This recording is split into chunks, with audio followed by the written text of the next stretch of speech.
Hi, and welcome to my presentation on the program I designed for the Cecil County Public Library System, PowerSearch. This program was developed over the course of my LATI training and will be shown in the 2009 Spring Showcase. PowerSearch is a computer training program that will help new computer users to search the internet more effectively and to build their information literacy. As part of my job at the Cecil and Branch Library, I run the introductory computer classes and one-on-one computer help sessions. Our area doesn't yet have broadband access, so many of our patrons aren't familiar with computers or the internet. Because of this, our high-speed public computers and our computer training classes are some of the most important services that we offer. If you've ever looked at what pops up in the autocomplete field in Google search, you'll realize that people aren't exactly always as savvy with searching as you might expect. One of the most common questions that comes up in my classes is, how do I find what I'm looking for on the internet?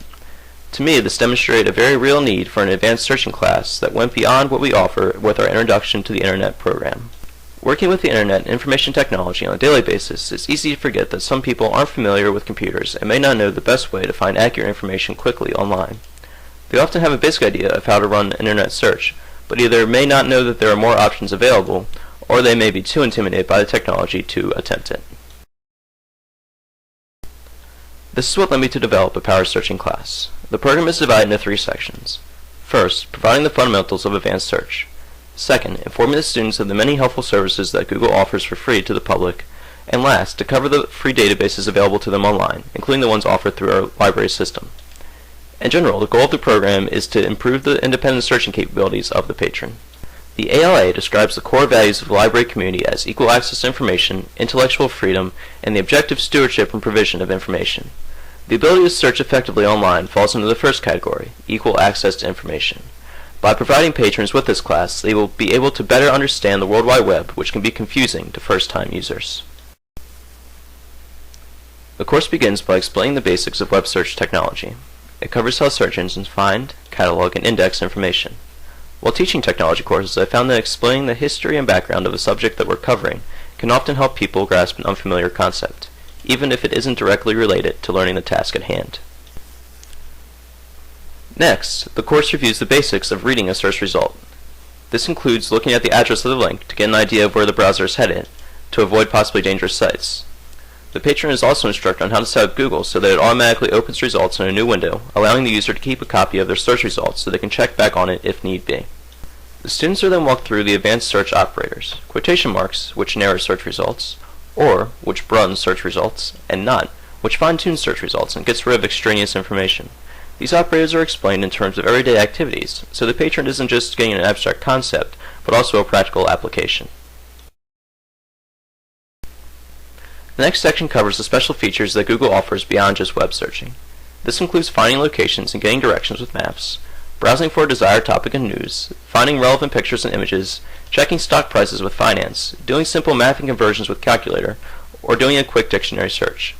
Just a handful of the most useful Google applications are mentioned because of time, but students are encouraged to explore on their own since Google has so much to offer for free.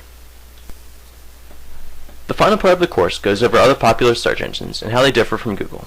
Free databases are listed and described, and the students are given examples of how they might use them in their day-to-day lives. The course also advertises the free databases that are offered through our library system.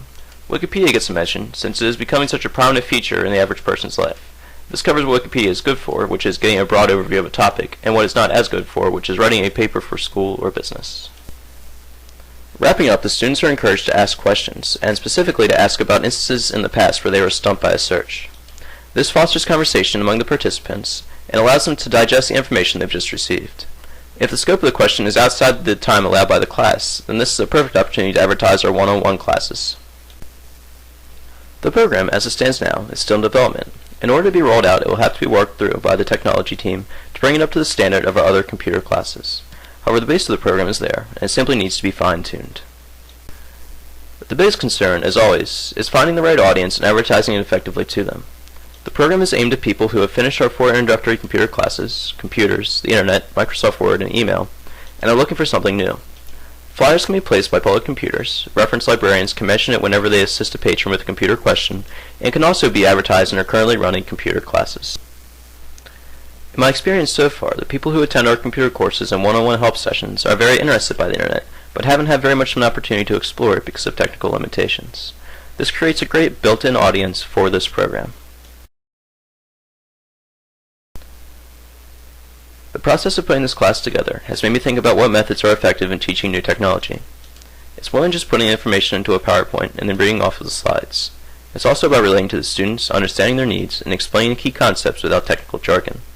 For many students, they've avoided computers for most of their lives, so it's important that we not only give them basic skills, but also make them want to explore further on their own. The main concern that I ran into while designing this course was much different than I expected. When I started out, I had no idea how I'd ever fill up 90 minutes of time.